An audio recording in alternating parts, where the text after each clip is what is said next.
Hey, what's up guys, welcome back. In this video, I'll show you how to activate the ship model when the ship image target is detected. Similarly, I'll show you how to activate the aeroplane and the cloud models when the aeroplane image target is detected. In this video, I'll also show you how to deactivate a particular model or how to deactivate a particular game object when a particular image target is not recognized. Now, before activating or deactivating any game object, let me show you one thing. So I'll click on the play button. And if I move the AR book image target in front of the webcam, then as you can see, once the AR book cover is recognized, the 3D game objects and the 3D text is displayed on top of it. Similarly, inside the console, we are getting this message of trackable AR book found. If I move the AR book out of the camera side, then as you can see, inside the console, I'm now getting a message of trackable AR book lost. If I open any other image target, for example, the house, then inside the console, I'm now getting a message of trackable house found. And if I move the house image target out of the camera side, then the console message now reads trackable house lost. So guys, whenever a new image target is detected, we get a message inside the console window saying that the trackable image target found. And when the image target is lost, we get a message saying the trackable image target lost.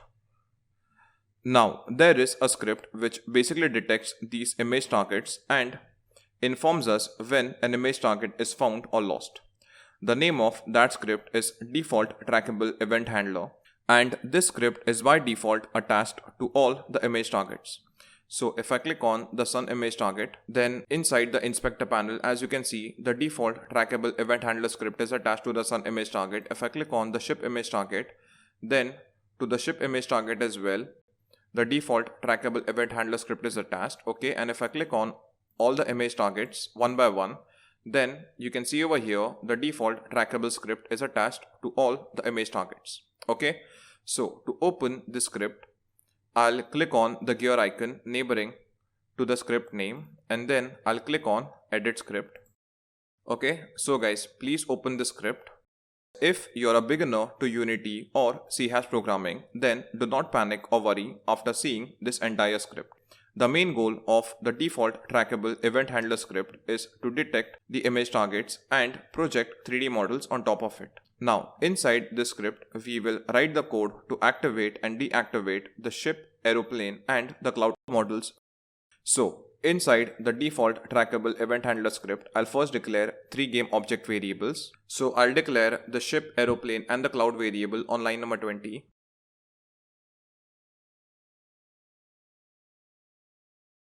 And as you can see, I've made these variables public so that they are visible inside the inspector panel.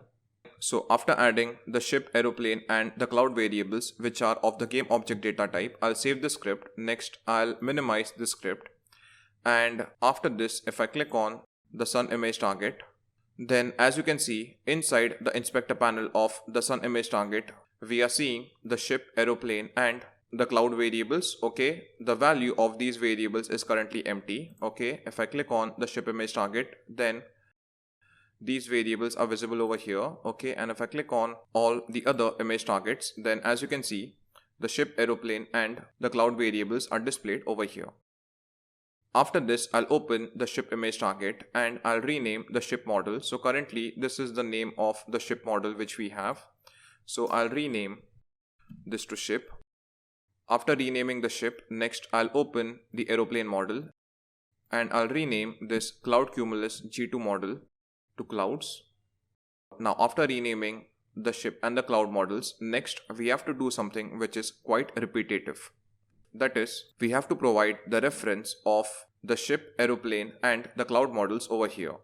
So basically, we have to provide the reference of the ship, aeroplane and the cloud models to all the image targets. Okay, so first I'll select the sun image target. After this, I'll scroll up and then as you can see, on the extreme top right side, we have this lock icon. Okay, so I'll click on this lock icon so that whenever I select any other component from the hierarchy, the inspector panel will only show me the property of the sun image target. Okay, so after locking the sun image target, next I'll scroll down, and in place of the ship variable, I'll drag the ship model. Okay, so as you can see, the ship variable which we have declared over here is expecting a value in the form of a game object. So I'll drag the ship game object over here. So I'll select the ship game object and I'll drag it over here. Next, for the aeroplane variable, I'll provide the reference of the aeroplane game object. So I'll drag the aeroplane model and I'll drop it over here, and at the last I'll drag the cloud model and I'll drop this over here. After this, I'll again click on the lock icon to unlock the sun image target. Next, I'll select the ship image target. I'll lock this image target as well. And then in place of the ship variable, I'll drag the ship game object.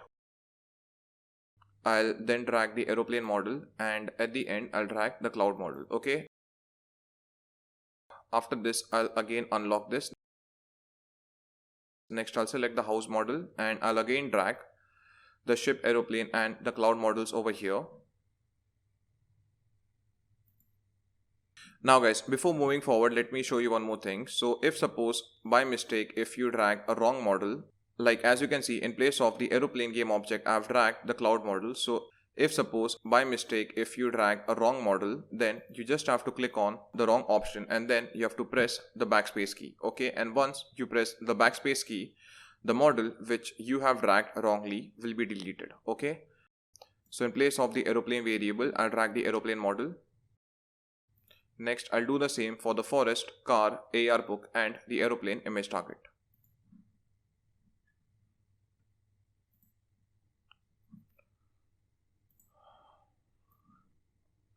So guys, I basically finished referencing the ship model to the ship variable, aeroplane model to the aeroplane variable and the cloud model to the cloud variable. So guys, after this, I'll again open the default trackable event handler script, and inside the script, I'll go inside the void start function, and inside the void start function, I will write the program to deactivate the ship, aeroplane and the cloud models.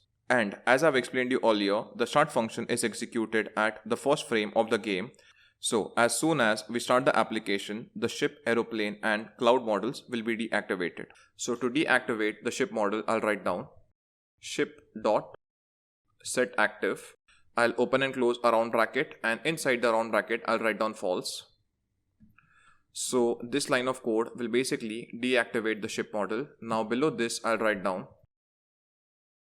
aeroplane.setActive to false and cloud.setActive to false. Okay.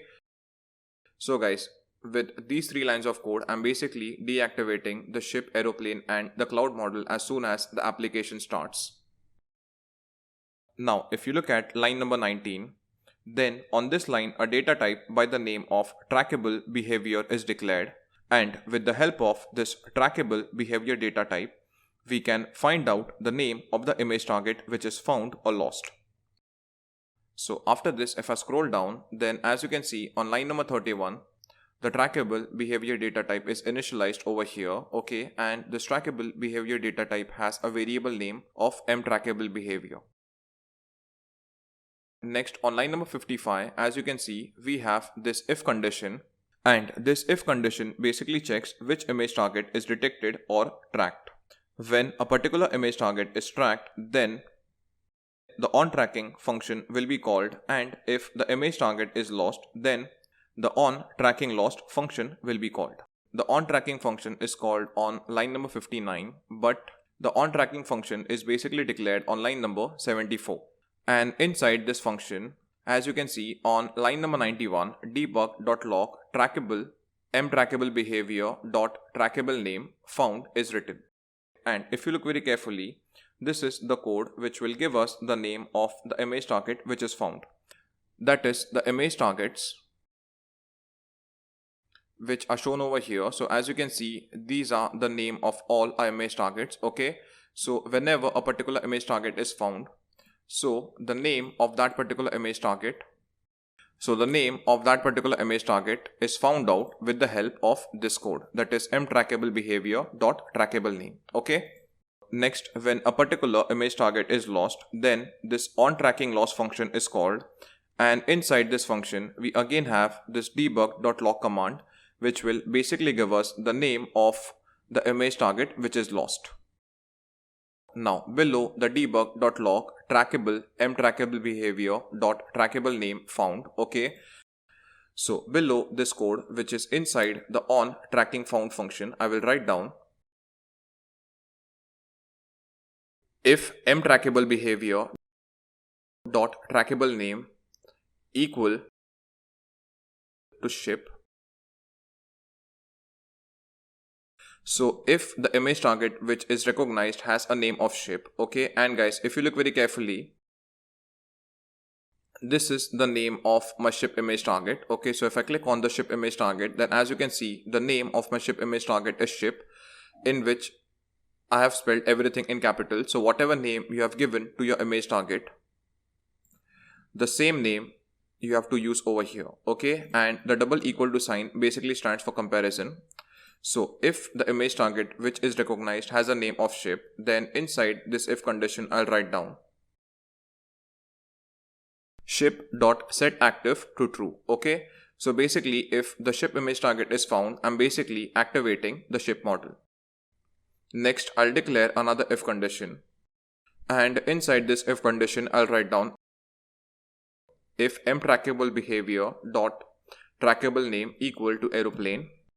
So I'll check the name of the aeroplane image target. So as you can see, the name of my aeroplane image target is aeroplane, in which everything is capital. Okay, so the name is correct. So if the aeroplane image target is tracked, then I'll activate the aeroplane model. And to activate the aeroplane model, I'll write down aeroplane.setActive to true. After this, I'll also activate the cloud model. So to activate the cloud model, I'll write down cloud.setActive to true. Okay. So guys, as I mentioned previously, with the help of the trackable behavior data type, we can find out the name of the image target which is projected in front of the camera. Okay, on line number 20, I have declared 3 game objects, that is the ship, aeroplane and the cloud. I have set all the game objects to false, okay, inside the void start function, so that when the application starts, the ship, aeroplane and the cloud models will be deactivated. Next, on line number 55, if a particular image target is tracked or detected, then the onTracking function will be called. Okay, if the image target is lost, then the onTrackingLoss function is called. Okay, and this onTrackingFound function is declared on line number 74, and inside this function on line number 91, with the help of this line of command mtrackable behavior dot trackable name, we can find out the name of the image target which is detected. If the image target that is detected has a name of ship, then I am activating the ship model. If the image target that is detected has a name of aeroplane, then I'm activating the aeroplane and the cloud models. Now guys, next I'll copy this code, that is I'll copy this if condition for the ship and the aeroplane. After this, I'll scroll down, and next below this debug.log command, I'll paste the 2 if condition. Okay, now guys, basically when the image target is lost, so the onTrackingLoss function will be called, and when this function is called, the name of the image target which is lost will be displayed over here. So basically, if the image target which is lost has a name of ship, then I will deactivate the ship model. Okay, and to deactivate the ship model, I'll just change the true value to false. Okay, similarly, if the image target which is lost has a name of aeroplane, then I'll deactivate the aeroplane and the cloud models. So guys, I've basically finished with the program. Next, I'll minimize this. After this, I'll click on the play button. So guys, first we have the AR book image target, and all the models are animating properly on top of the AR book image target. Next, we have the sun image target.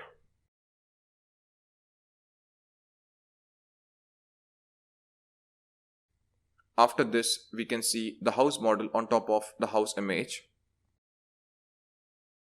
And now if I open the ship image target, then we can now see the ship moving on top of the ship image target. That is, the ship is moving on top of the water prefab. So guys, when the ship image target is projected in front of the camera, the ship is getting activated. Okay, so we have got the proper output for the ship image target. Next, I'll open the car image target. So you can see the car rotating on top of the car image target. After this, we have the forest image target, and we can see the forest on top of the forest image target.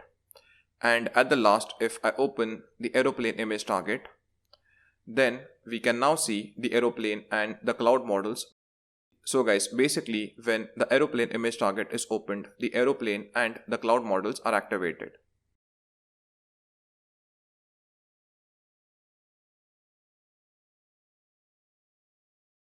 So I'll come out of play mode, and after getting the proper output, next I'll click on file, I'll click on build settings. We do not need to make any changes in the build settings, but we have to rebuild our AR book application. So to build this application, I'll click on build. I'll keep the name of the APK file to AR book itself. Okay. And next, to build this application, I'll hit save. Okay. So I'm getting this message of AR book APK already exists. Do you want to replace it? I'll click on yes. So guys, as you can see, the APK file for my AR book application is building again. And once the APK file is built, I'll check the final output for the AR book Android application inside my Android smartphone.